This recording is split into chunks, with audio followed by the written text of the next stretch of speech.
we can nail that corner. If not, I mean that lap. If not, we're gonna use the 13.7. Was a good lap. Some mistakes, but it was a good lap.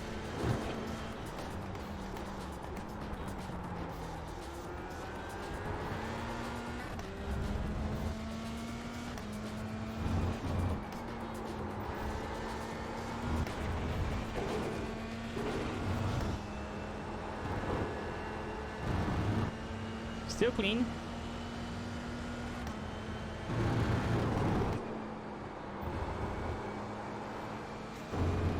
Ah.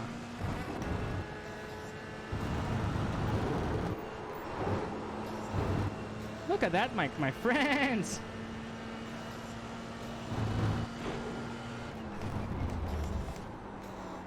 Lost it. Still good.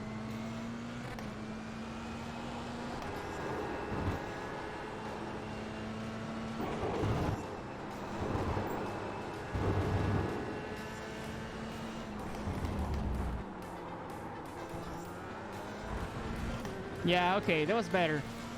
It's a point 0.6? 0.7 still.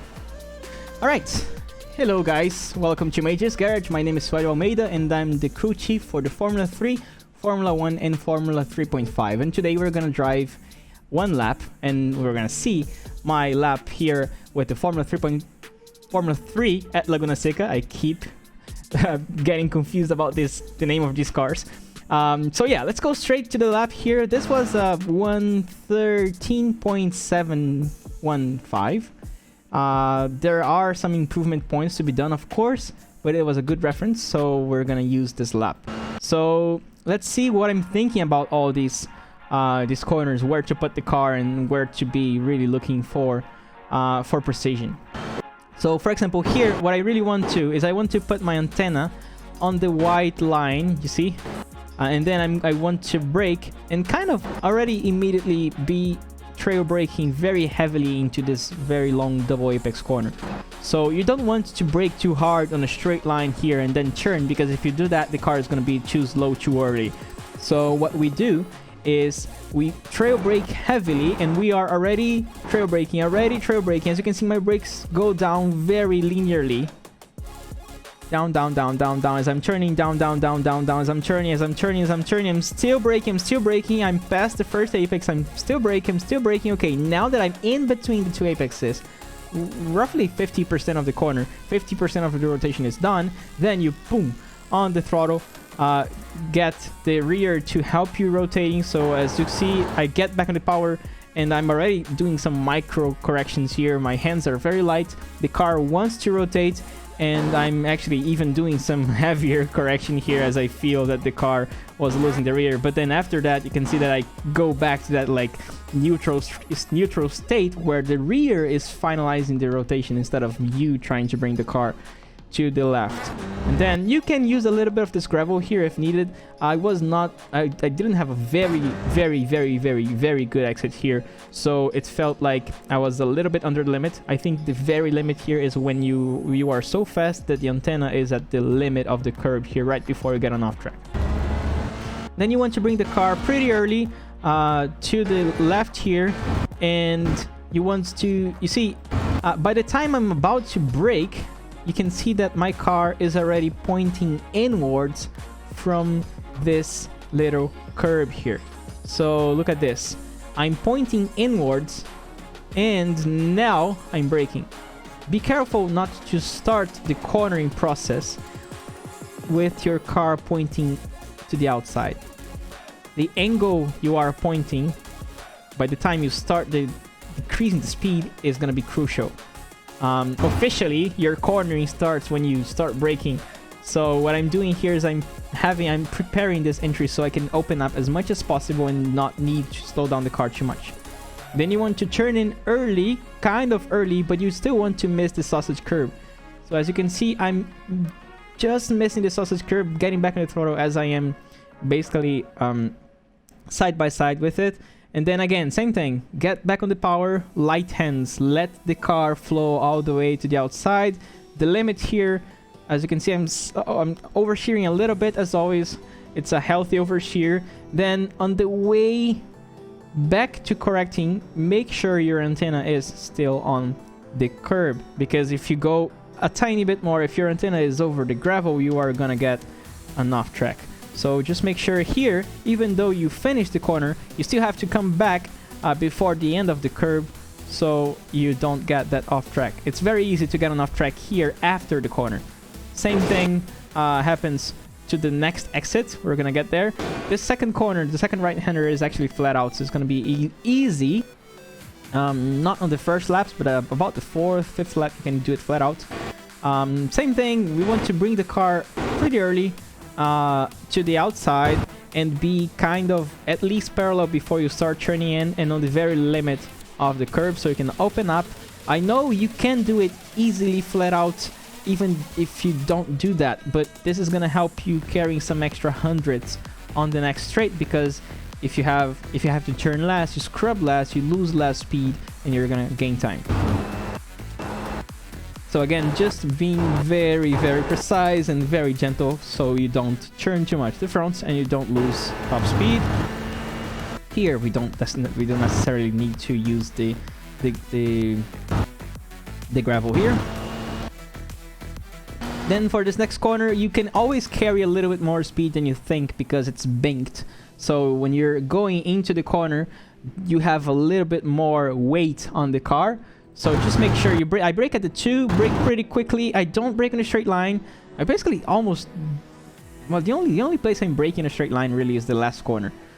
So I brake to around 50-60%, then immediately I'm already trail braking and trying to let the car flow to the inside, because around the sausage curve right here, we're gonna have lots of grip. So I'm getting back on the throttle very close to the sausage, and then stay on the inside, maybe even use this end, the white part of the white end of the curve as a reference. You want to still be quite close to it. Where your car will be around here helps you predict where your car is going to be at the exit. So if you're too far away, too early of this little curve here, that means you're going to go wide and you have to lift. So it's not just turning and expecting the best to happen. You have to really know where your car is so you can predict more precisely whether you're gonna need to lift or not. So as you can see here, I basically don't lift. You can do the same thing. You can touch the gravel here. It's a little bit tricky, it's a little bit dangerous, but you can use it. In this lap, I did not use it, so that means I can probably gain 2-3 hundredths of a second here if I nail it. By carrying 1 or 2 kilometers per hour more on the apex. Then there's a little secret here. It's gonna be very valuable. You see that if you try to churn in here, we always have the sensation that the car bottoms out and refuses to churn, right? You understeer, and the reason is that the track goes up, and then we get into this curve. The curve is actually going down, so that creates that. So when you're like over the car, when you're with your car over that, it bottoms out, the fronts lose contact, and you have no grip. So because you have no grip, the car doesn't turn, you miss the apex, you go outside, you spin, your race is over. Sorry. But what you can do to prevent that is you can still use it. But now the secret here is you don't lift fully. You see, you lift, but you keep accelerating a little bit, because if you keep accelerating a little bit, you're gonna lift the fronts. That's gonna decrease the intensity of the bottoming out. The car is gonna scratch less the fronts on the curb, and the fronts are gonna respond a lot better. So you can see I'm still maintaining the throttle. As soon as I leave the curb and the car is pointing, then I'm finally actually I don't ever lift completely here. So I lift, maintain. Now I lift a little bit more so I can well, actually around here I lift a little bit more so I can just make sure the car has a tiny bit extra bite on the front tires with a weight shift to the fronts. And then as soon as I realize the car is gonna do the corner, I get back on the power, and here we go. Also here you may think, hey, but you're not using on the curve, because this curve has the same properly, it bottoms out the car, and you just lose so much time. You lose, it's basically 1/10 that you lose here if you use this curb, because you're gonna bottom out and you're gonna lose top speed. So it's better to not use it. Actually, this is pretty good because, like, if you do that, you have two levels of doing a mistake. You can do the mistake of using the curb and losing some time, and if you, in order to really lose the car here and make use of the tire barriers on the wall, you have to do a level 2 mistake, which is carrying a lot of speed so that you go all the way to the gravel. So just make sure you stay within the level 1 and level 2 areas. Level 1 meaning going all the way to the exit without necessarily using the curb. Look, this is the limit here. Putting one tire on the curb, not more than that. You go a little bit more than that, you lose a 10th. Then here for this next corner, you're gonna see in the telemetry. I can show the telemetry right now here, but you can see that my graph of the brakes is I have a peak, then it goes down, down. Now it's going up again. You see? Up, up, up, up. So how is that? Why is this braking so weird? Why do I brake hard, relax, and then brake hard again? So that's basically because of the crest that we have on the braking zone here. You see, we see nothing at the corner here because the track is going down. So we start braking on a kind of flat area.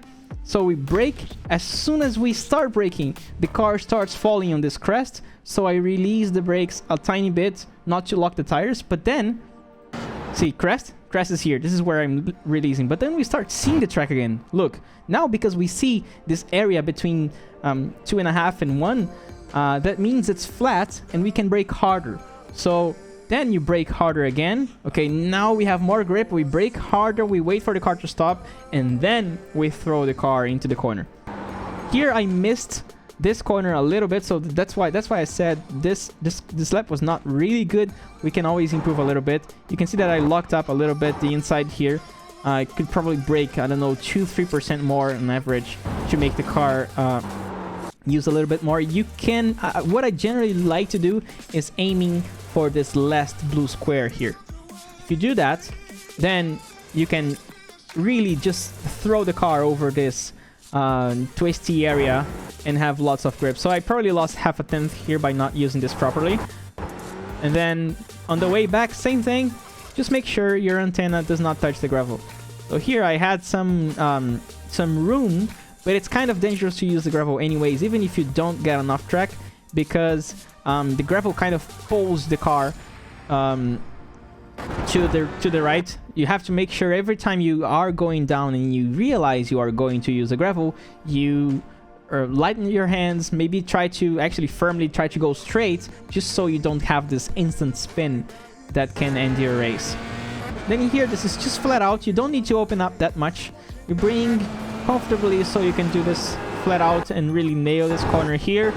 Then you don't want to let the car go all the way to this curb here. Same thing, bottoms out. It's difficult to prepare the next corner. So you bring the car all the way to this corner, to this left. Then we want to really use all the curb, and then we do the same thing we did on the kink. We lift, but not really completely. Actually, I did here, but as you can see, I'm lifting. Let me see what I did here. Yeah, okay, we saw it. So I'm lifting here, but then I'm accelerating again right before. You see, I'm accelerating it a little bit so I can lift the front, and I don't have this heavy impact that makes the car go straight on these curbs. And then after I realized the car is rotating, I actually lifted a little bit too early here, but you can still hear when I'm lifting that I'm doing that little pumping on the throttle just to lift, to keep the front a little bit higher so the car turns. So you can hear. You see, it was a little bit like probably a little bit too early, but the car did rotate very well this time. If you don't do it at all, the car really goes straight. Sometimes it's terrible. Then same thing here. We have a crest. So as soon as you turn in, the car will have no grip. But then as soon as you land at the apex, you can even hear the car. It's just because we're falling on a very grippy area on the inside that's banked. So the car is hitting like a wall and like sticking on the track a lot. And then same thing with the exit, we kind of fall a little bit, so make sure you're really churning well, otherwise you're gonna go and get an off track here. Same thing, we can use this exit, we can put the antenna all the way on the limit, on the left limit of the curb without getting an off track or without losing too much time, but it's tricky. I think with more practice I would probably do it every lap here. I think here it's really a good advantage to use it. Then you bring the car all the way to parallel, and then you brake pretty hard. This is the place where I'm braking on a straight line and waiting a little bit, and then really turning the car, getting back on the power at the apex and using all the way until the end of the green here. We have a question, but if the front goes up, does that not mean that the car tends to understeer? Yes, generally, but in this case, this is an extreme case where the car is hitting the curb and it has no grip. So if you lift, you still get a little bit less rotation than optimal, but at least the car turns because you're not hitting the curb. So that's the thing. It's counterintuitive. Yes, you have to decrease the grip on the front, but it's just because I don't want the floor of the car to scratch on the curb. That's the secret. And then there you go. That's it. That was a 13.715, and I hope you guys enjoyed this video, and I will see you in the next week. Bye bye.